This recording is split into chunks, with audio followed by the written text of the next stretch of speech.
Bismillahirrahmanirrahim. Sufyan bin Uyainah yang mengatakan Fudail thiqah. Sufyan bin Uyainah mengatakan Fudail itu thiqah, terpercaya. Itu kata thiqah dalam ilmu hadis, bukan sembarangan hadirin.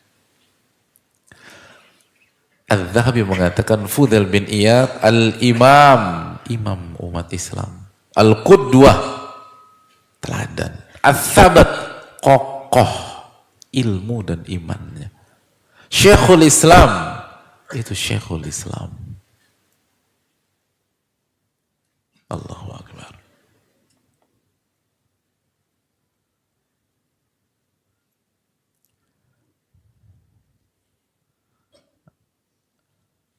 Para ulama mengatakan Fudail bin thiqatun muta'abbid, thiqah dan ahli ibadah. Rajulun saleh, orang saleh dan tinggal di kota Mekah.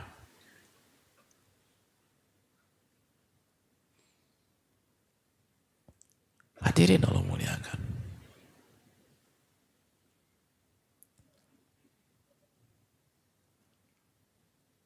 Kata Ibnu Mubarak,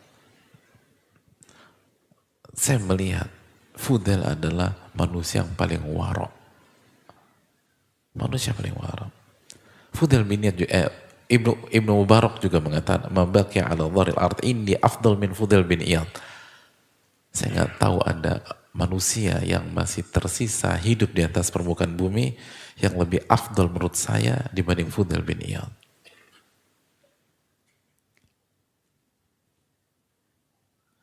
Hadirin Allah muliakan.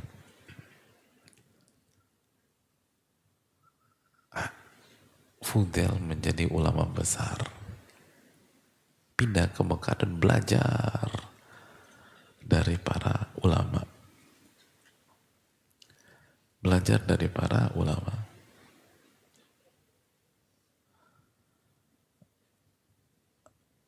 Belum mencatat dari Mansur Al-A'mash. Belum mencatat dari Atta bin Sa'ib, Sofwan bin Salim, Abdul Aziz bin Rafi'.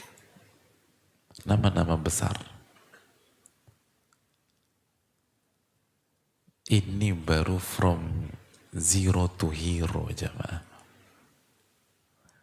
Dan kisah ini memberikan pesan kepada kita, seburuk apapun masa lalu kita, harapan itu ada. Bahkan bukan hanya ada, bukan hanya sekedar jadi orang baik, orang yang punya karya, dan orang yang punya manfaat bagi umat itu. Dan Ramadan momentumnya, hadirin. Ramadan momentum. Fudail bin Iyad. Satu ayat merubah hidup beliau. Satu ayat itu merubah hidup beliau.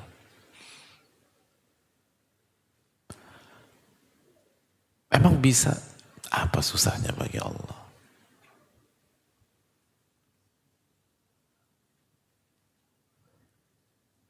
Bukankah hadirin sekalian, ini juga terjadi dengan penyihir-penyihir Fir'aun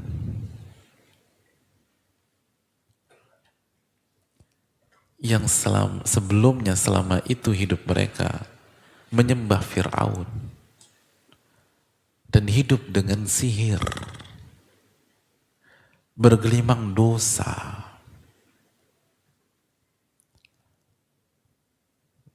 Tapi begitu didakwahi oleh Nabi Musa,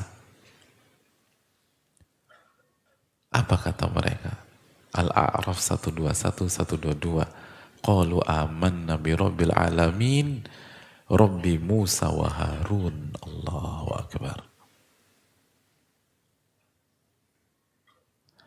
Kami beriman dengan Rabbul Alamin, Rabbnya Musa dan Harun. Dan di ayat sebelumnya wa ulqiya saharatu sajidin, sujud kepada Allah jemaah. Sujud.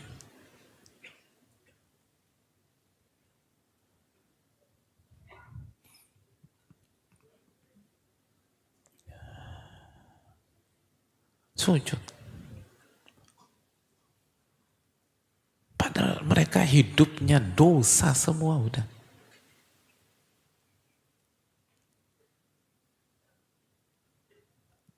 Ibadahnya sama Fir'aun. Makanya man yahulu bainakum wa bainat taubat. Siapa yang bisa halangi kita dengan taubat, kata para ulama. Itu kalau hidayah masuk. Man yahdihillahu fala mudhillalah. Kalau Allah sudah kasih hidayah, gak ada yang bisa cegah jamaah. Gak ada. Gak ada.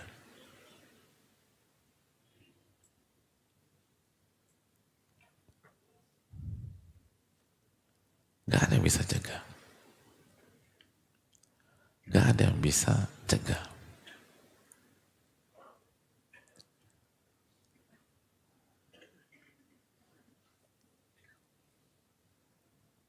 Jamaah yang Allah muliakan.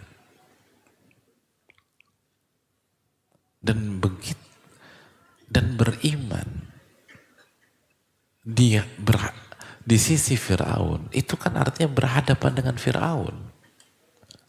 Dan memang mereka akhirnya berhadapan dengan Fir'aun.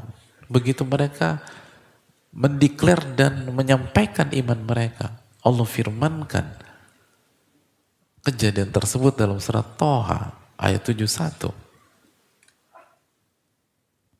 Toha ayat 71. Fir'aun mengatakan, qala amantum lahu qabla an adzana lakum. Qala amantum. Apakah kalian beriman kepada apa yang dibawa oleh Musa tersebut? Qabla an adzana lakum, sebelum saya izinkan kalian beriman.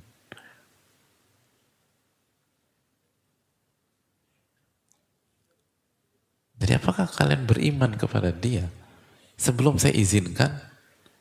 Innahu lakabirukum alladhi 'allamakumus sihr. Dan dia ngajarin kalian sihir. Dan bukan Fir'aun namanya kalau nggak mengancam. Maka dia mengancam penyihir-penyihirnya yang quote and quote membelot dari dia dan beriman kepada Nabi Musa. Apa ancamannya? Hah? Penjara? Bukan. Boykot? Bukan. PHK? Bukan. Jobless? Bukan. Kehilangan pekerjaan? Bukan. Gagal kawin?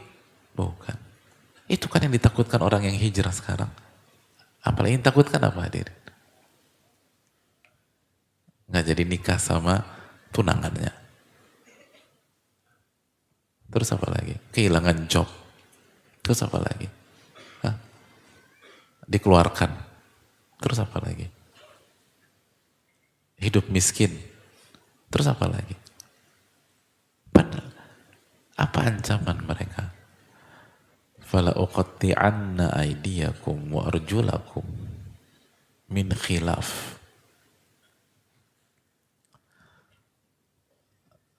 Saya akan potong-potong tangan dan kaki kalian secara cross, secara silang. Wala usallibannakum fi judhu'in nakhl, dan saya akan salib kalian.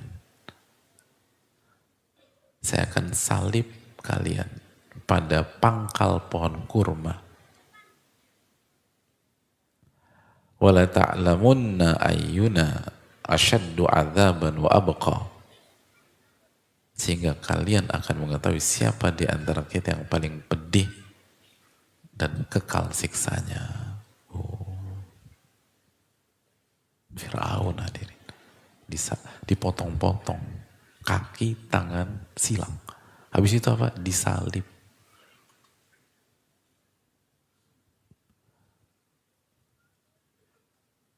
Apa respon dari tukang-tukang sihir tersebut?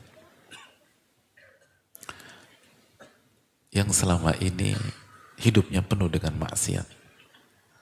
Bukan santri yang bertahun-tahun sama kitab suci. Yang bertahun-tahun sama hadis sang Nabi. Bukan. Tukang sihir. Hidupnya maksiat terus. Tiba-tiba beriman. Terus diancam. Apa jawab tukang sihir tersebut hadirin? Qalu lan nu'thiraka ala ma ja'ana minal bayinat walladhi fatarana. Mereka sampaikan di ayat berikutnya. Mereka sampaikan, kita tidak akan memprioritaskan Anda dibanding apa yang sampai kepada kita dari wahyu, dari keterangan Allah dan dari Allah yang menciptakan kita dan memberikan fitrah kepada kita. Jadi kata tukang sihirnya, mulai saat ini, mulai hari ini, sampai ke depan, engkau gak ada tempat lagi di hati kita. Kita gak akan prioritaskan kamu lagi. Wallahu akbar. Simak kalimat berikutnya hadirin. Faqdi ma anta qadi. Faqdi ma anta qadin. Silakan buat keputusan suka-suka kamu. Kamu hanya bisa menguasai kita di dunia. Innama taqdi hadhil hayatad dunia. Hukummu itu hanya berlaku di dunia, Firaun. Wih, luar biasa. Ditantang Firaun. Ditantang. Oh, disalib. Dipotong-potong. Lauqati'annakum, dipotong-potong. Terserah mau diapain. Gitu. Mereka lulusan pondok hadirin? Bukan. Puluhan tahun belajar agama? Bukan. Itu kalau hidayah masuk ke hati hadirin. Terserah mau diapain, terserah. Faqdi, lakukan ancaman Anda. Bayangkan. Hadirin ngancam seseorang yang bilang, lakukan. Dan mereka gak punya kekuatan apapun. Mereka gak mengatakan, coba aja kalau berani. Enggak.